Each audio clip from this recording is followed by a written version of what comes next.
जहां मैं पंडाल में लोगों को देख रहा हूं, जितने लोग हमें पंडाल में दिखाई दे रहे हैं, इस पंडाल से 2 गुना ज्यादा मुझे दूर तक जो हेलीकॉप्टर खड़ा, उसके दूर भी जो अपना गमछा हिला रहे हैं सफेद रंग का, और मंच की बाईं तरफ, यहां मंच से पीछे और दाईं तरफ भी जो दिखाई दे रहे हैं, दूर दूर तक लोग, इस बार बलिया के लोग न केवल सनातन पांडे जी को जिताने जा रहे हैं, बल्कि बलिया के लोग जीत का एक रिकॉर्ड बनाने भी जा रहे हैं। वैसे तो जो पश्चिम से हवा चली थी, वो 7वें चरण में पूरब में और रफ्तार से बह रही है, और जो दिखाई दे रहा है, कल जब 6वें चरण में वोट पड़े हैं, जो वोटों की बौछार हुई है, उससे लग रहा है कि जनता का गुस्सा बढ़ता चला जा रहा है, और जब 7वें चरण में आएगा तो यही जनता का गुस्सा 7वें आसमान पे दिखाई देगा। बलिया के लोग अपने बल से इस बार हराने जा रहे हैं। जिन लोगों का आत्मविश्वास लखड़ जाता है, जिन लोगों का आत्मविश्वास लड़खड़ा जाता है, उनकी जवान भी लड़खड़ा जाती है। इधर आपने देखा होगा, जैसे चुनाव आगे बढ़ा है, भारतीय जनता पार्टी के नेताओं की भाषा तो बदली ही बदली है। जो भाषा इस्तेमाल कर रहे हैं, उनके व्यवहार के बारे में भी जानकारी हो रही है। जहां वो शब्दों का इस्तेमाल अपने भाषण में कर रहे हैं, उससे पता लग रहा है कि इस बार उत्तर प्रदेश के चुनाव में वो धराशायी होने जा रहे हैं, धराशायी होने जा रहे हैं। जो लोग 400 पार कह रहे थे, जिन्होंने पहले चरण में 400 पार का नारा दिया था, वो अब तो जान गए होंगे, देश की जनता उन्हें 400 पार नहीं, 400 हराने जा रही है। जो लोग हिंदी को ठीक से समझते होंगे, वो जानते होंगे कि 400 पार का मतलब है कि 543 में अगर हम 400 पार सीटें माने, तो बताओ कितनी होंगी 400 पार वाली सीटें?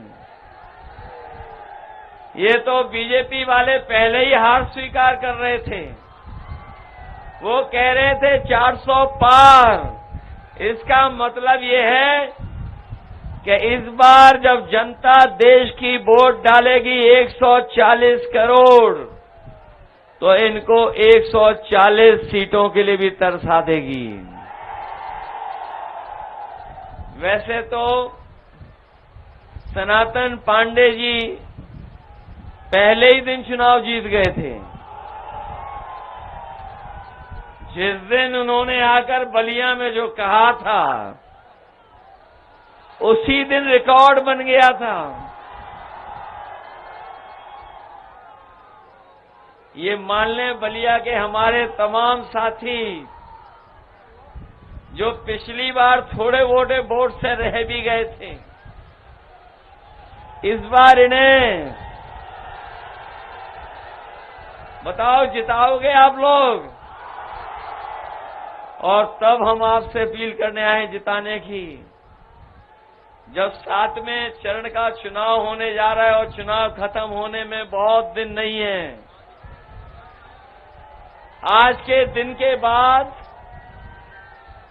बहुत कम दिन बचे हैं। 30 तारीख को प्रचार खत्म हो जाएगा। 1 तारीख को आपको वोट डालना है। वो 4 जून की जो तारीख है, वो न केवल मित्र मंडली को बदलेगी, मित्र मंडली तो बदलेगी, मंत्रिमंडल भी बदलेगा और मंत्रिमंडल के साथ साथ मीडिया मंडल भी बदल जाएगा।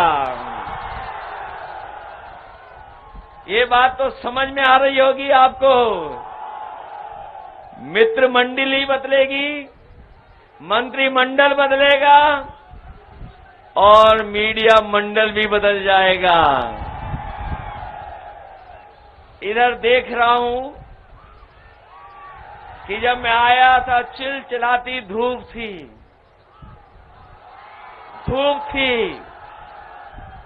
लेकिन इधर मौसम भी बदल गया है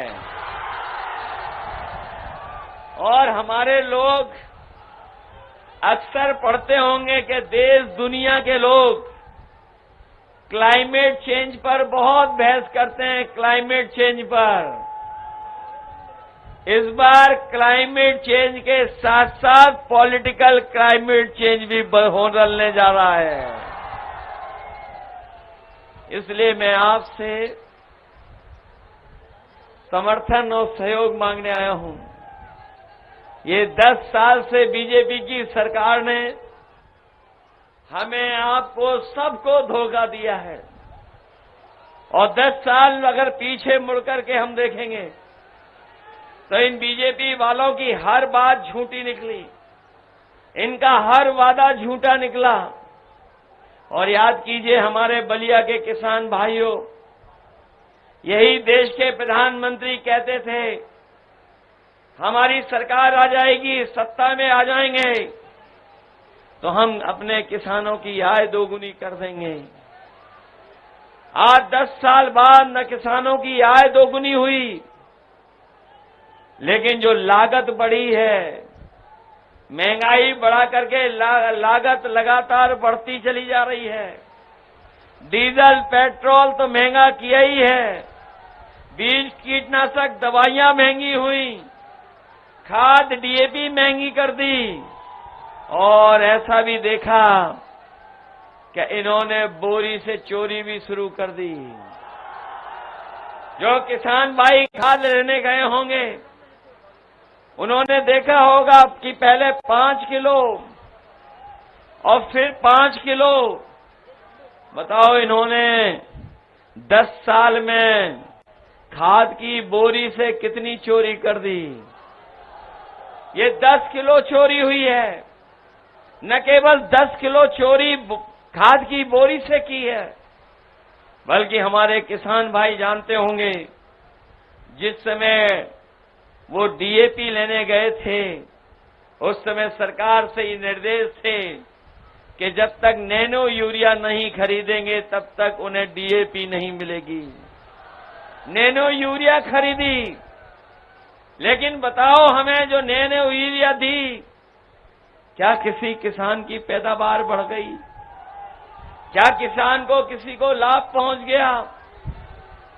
और याद रखिए, जिन्हें जानकारी होगी वो जानते होंगे कि जिस तरीके से बड़े बड़े उद्योगपति भारत छोड़ के चले गए थे, सुनने में आया है कि नैनो यूरिया बनाने वाले भी भारत छोड़ करके चले गए हैं। आज भारत में नहीं है नैनो यूरिया वाले, वो भारत छोड़ के चले गए। और एक ऐसा भी समय किसानों ने और देश के किसानों ने देखा कि जिस समय सरकार ने काले कानून ला करके किसानों की जमीन और उनकी पैदावार को लूटना चाहते थे, लेकिन किसान खड़ा हो गया और तब तक नहीं हटा जब तक सरकार ने काले कानून वापस नहीं ले लिए। लेकिन कई नए कानून वापस तो हो गए हैं, लेकिन अभी भी उन्हें एमएसपी का कानूनी अधिकार नहीं मिला है। आज बलिया में हम समाजवादी लोग और इंडिया गठबंधन ने जो तय किया है, हम आपको भरोसा दिलाना चाहते हैं कि जिस तरीके से भारतीय जनता पार्टी ने बड़े बड़े उद्योगपतियों का कर्ज माफ किया है, बड़े बड़े उद्योगपति कारोबारी जिनका कर्ज था, जिन पर कर्ज लगभग 25 लाख करोड़ था, इस सरकार ने सब उद्योगपतियों कारोबारियों का कर्ज माफ कर दिया। हम अपने किसान भाइयों को बता के जा रहे हैं कि जहां किसानों का कर्ज माफ होगा, वहीं उन्हें कानूनी अधिकार दिला करके उनकी फसल और पैदावार की भी कीमत देने का काम आने वाले समय में इंडिया गठबंधन करेगा। जहां किसान को खुशहाल बनाने के लिए फैसला लिया है, वहीं हमारा नौजवान जो खड़ा है वो जानता होगा कि इस सरकार में जितनी भी नौकरियां निकली, सबके पेपर लीक हो गए और कोई एक पेपर लीक नहीं हुआ है। जिन्होंने पढ़ाई लिख कर करके परीक्षा दी होगी और बार बार परीक्षा दी होगी, इंतजार किया होगा परीक्षा का, वो जानते होंगे 10 परीक्षाओं से ज्यादा ऐसी परीक्षा हुई जिनका पेपर लीक हो गया। न केवल पेपर लीक हुआ, सरकार को अपनी परीक्षाएं भी रद्द करनी पड़ी और जो परीक्षाएं रद्द हुई हैं, उससे पूरे उत्तर प्रदेश में लगभग 60 लाख बच्चों का जीवन खराब हुआ है, उनके सपने तोड़े हैं। और अगर 60 लाख बच्चों के परिवार को ही हम जोड़ दें, उनके मां बाप को जोड़ दें, तो कुल मिलाकर के उत्तर प्रदेश में 60 लाख का गुणा अगर 3 में कर दें, तो इस सरकार के खिलाफ 1 करोड़ 80 लाख लोग अपने आप बनते हैं। और यही 1 करोड़ 80 लाख लोगों का अगर हम 80 लोकसभाओं से भाग दे देंगे, तो हर लोकसभा में 2,25,000 वोट इनका कम हो गया। जिस पार्टी का एक लोकसभा में 2,25,000 वोट कम हो गया हो, तो बताओ वो बचेंगे कैसे? कोई उन्हें नहीं बचा सकता है। इसलिए मैं अपने नौजवान साथियों को कहना चाहता हूं, न केवल इन्होंने आपकी नौकरी छीनी है, बल्कि आधी अधूरी अग्निवीर वाली भी नौकरी इन्होंने लागू की है।